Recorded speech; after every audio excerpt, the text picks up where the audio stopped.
Today I'm reviewing the Westlake Trojan Barrow, and this isn't a new unboxing video. I've actually had this since March 2023, so I've been using it for over 2 years. Quite a few sessions every year throughout the spring, summer, autumn and winter. I've been taking this out in snow and ice. So yeah, I'm going to take you through what it does, what it costs, how it stood up over those 2.5 years or so, and yeah, what I think it could do better. Yeah, so stay watching. Just a quick review of spoiler, what I think is a really good barrow. So as you can see, I've loaded up the barrow here. Probably dominating the view is my rod holder, which is a huge Nash rod holder with made up rods. I'm just going to take everything off it and show you what you can get in it.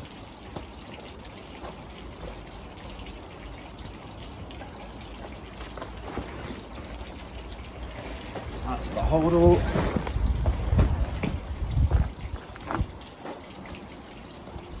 Got my chair.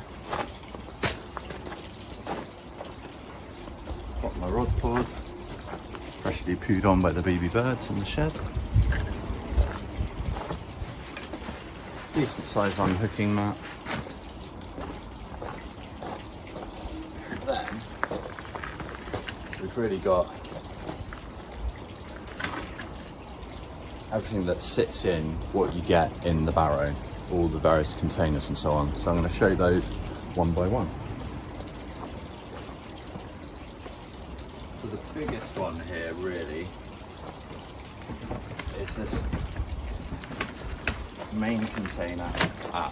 Okay, one negative about this is once you've loaded up a couple of these to the max, really squeezed in your tackle box and other things, you can't immediately lift the hanging containers out because they've filled up beyond this sort of metal edge.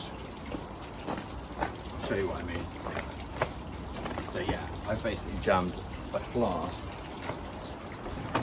and my tackle box in there. If I take that flask out, and you can see this is the main container at the back, at the handle end of the barrow, and this is just sort of all your big stuff. Got 4-size tackle box in here. Got my ground bait / oily box. Got my collapsible table in there. And then I just end up squeezing loads of other things in there. I mean, throughout the day, stuff just gets dropped in there. As I said earlier, there's also room for a huge flask in there.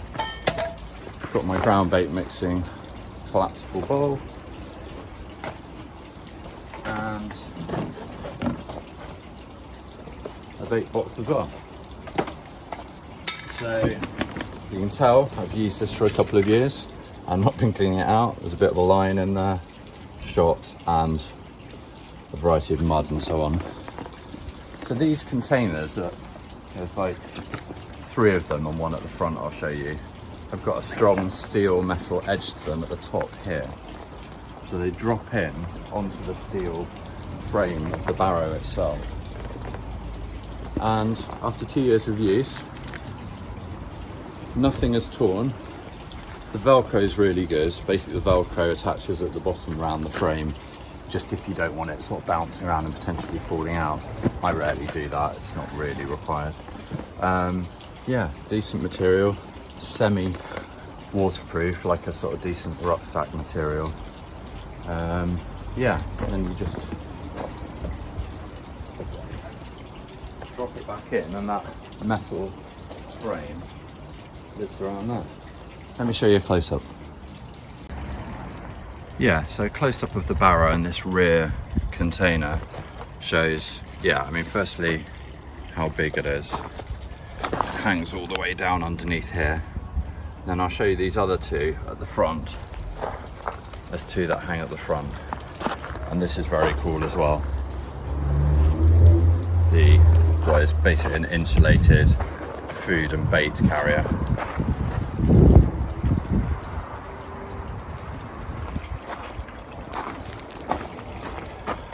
So these come with decent handles, really really strong handles. I'll get stuff back in that one and I'll show you the other two containers. So this is what I've taken off and out of the barrow so far. That was all in the rear container. This was all lying on top. Just into this. By the way, I didn't properly show you, but these fold down to grip your rod holder and chairs and everything as you're pushing along and the barrow is bouncing about. Right, so the other containers in here. Big handle. I'll show you the front first because I think if I don't take that off next, the barrel will actually tip forward. So if you've got that front one fully loaded up with what I do is mostly hook baits and flavours and things, shove your lunch in there or whatever. If you don't take that off first, then there's a lot of weight at the front. You take the weight out of the back and it tips forward. So just, you have to be careful, I guess with any barrow, how you unload it. Anyway, this guy is huge.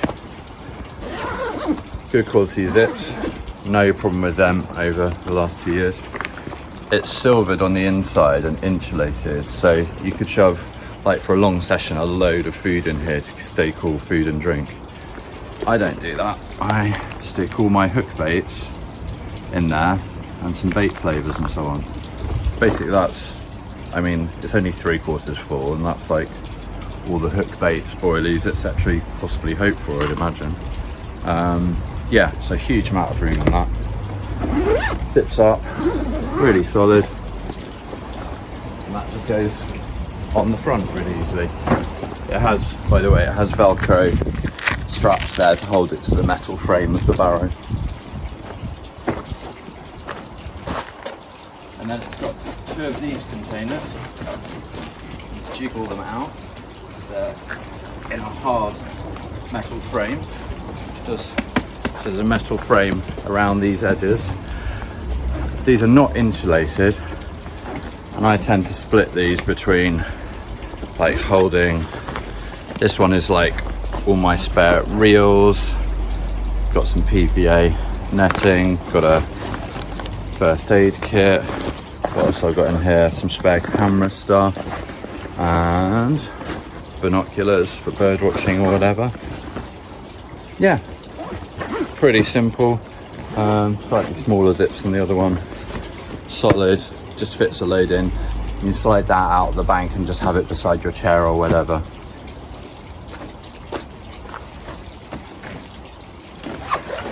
Yeah, the other one is identical. Just to show you the sort of stuff you can get in here. Yeah, I've got like loads of pellets, krill powder, probably ground bait. Yeah, loads of ground bait.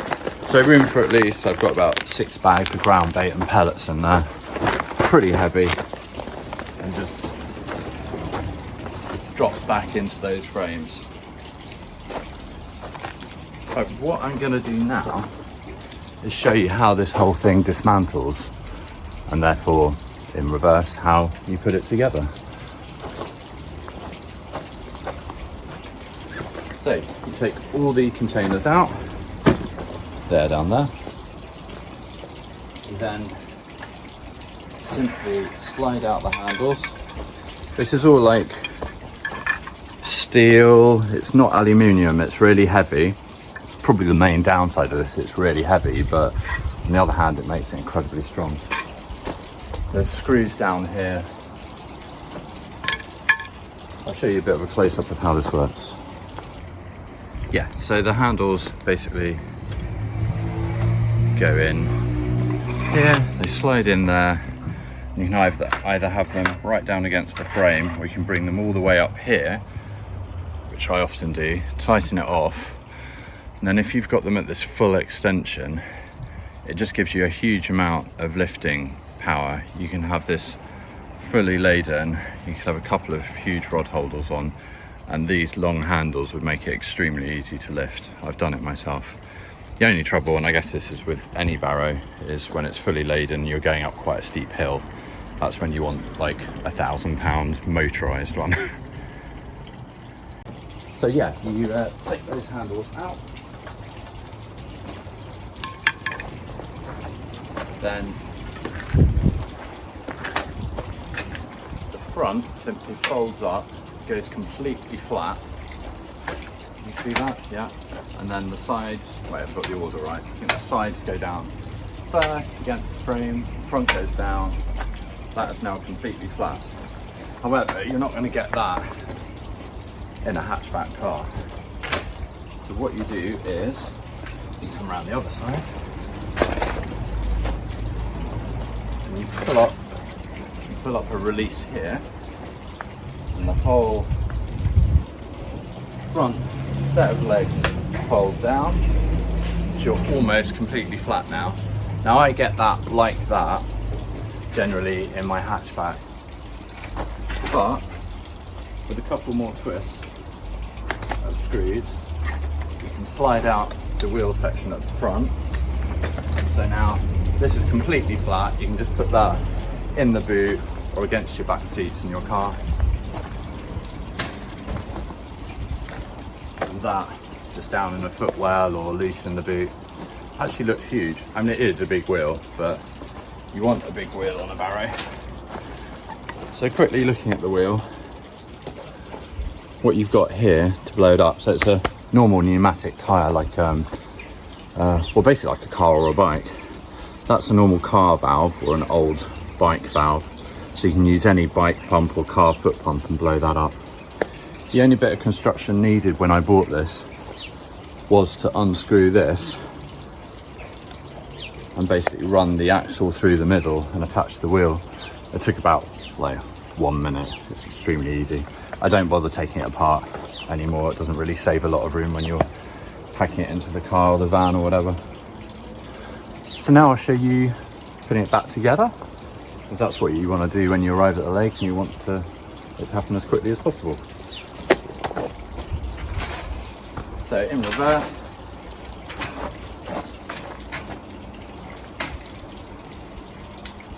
open up those legs. I nearly forgot what to do next. Slide the wheel on. The wheel at the front, the distance it can be from the handles is adjustable. It can be all the way in there, or it can slide out by about an extra 6 inches. If you do that, it's going to give it more stability for heavy weights. So you should have something hanging quite long off the front of the Barrow and it retain its stability. Nice mud feet on there as well.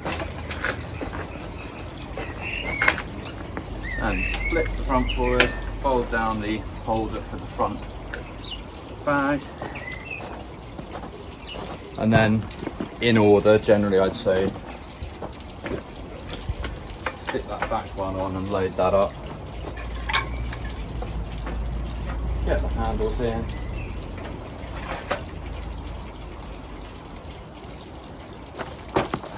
Drop these side ones in. I tend to put them in kind of at an angle like that.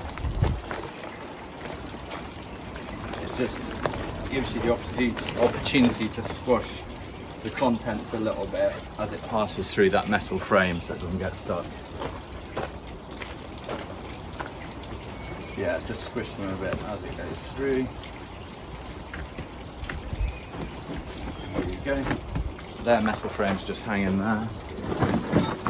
Then load up the container at the back. Table,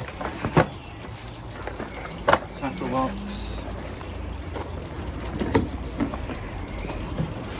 bait bucket,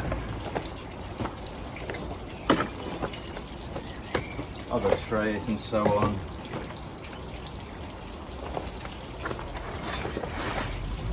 Get the unhooking mat and the chair. Then this great thing goes at the front. Strap it on with the really strong velcro.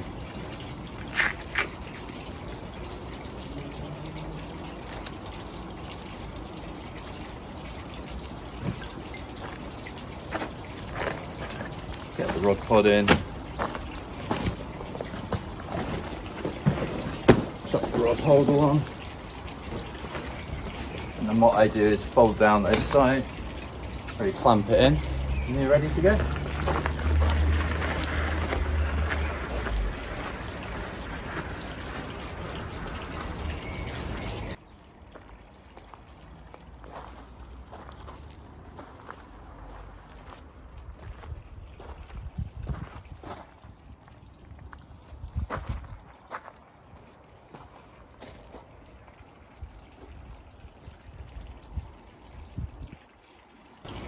As I said at the start of this video, I've had this barrow for over 2 years now, and the reason I bought it was at the time I got it for £149 from Millets. Westlake is like the own store brand of Go Outdoors, Millets and Blacks, I think.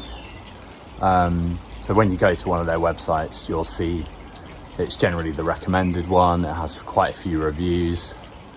In this case, the reviews were excellent. But 149 quid, basically at the time, the next decent one with good reviews I could find was £280 from the big brands, Fox and so on. Then you go up to Nash and so on, and you're looking at £400-500. Then motorized, it's crazy money. People said it was really well built, and it is. Literally nothing has gone wrong with this. It's been, for the first year, it was sitting in my shed, which was really damp at the time. There's been no rust. All this steel looks to be welded and galvanized in some way, or there's a treatment on it, some sort of paint that means it's completely rust proof. All the screws are galvanized, nothing is rusted. I haven't had to retighten anything. It's just so good. I mean, I used to have to carry all that in a seat box, the rod holder on my shoulder, other bags, and this has just been a back and neck saver basically. But I did check the price of this, 2 years on the Go Outdoors website, and it's £120 members price, and you know what that's like. It's basically, I think you pay like £5 or something stupid for membership. So £120 is mad. The value is just incredible. The storage is great. That insulated bit at the front is brilliant. Loads and loads of room. I love the steel frames around each container. It feels like they're just going to stay there, steel against steel, and not fall out or anything. All the velcro to secure stuff is brilliant, and the mud feet, and the tyre is great. Never had to blow that up either. You can just adjust the front, as I showed earlier. That's really good. So if you've got a load of weight hanging off the front, a really big rod holder, you can just adjust its stability that way. I think you do see barrows with 2 wheels at the front, but I think you're a bit stuck there in terms of maneuverability. Like with 1 wheel, you can just rotate extremely easily around any obstacles. Obviously there's the risk that with just 1 wheel at the front you're going to tip. That has happened, but I suppose it happens with any 3-wheeler or 1-wheeled barrow. I'd rather have that than the sort of limited maneuverability of a 2 or a 4-wheeled barrow. No, it's actually superb. The only improvement I'd say you could probably make it less strong, would be make it lighter. There's probably like crazy titanium ones out there, really strong. Maybe aluminium, I feel like that wouldn't quite be strong enough.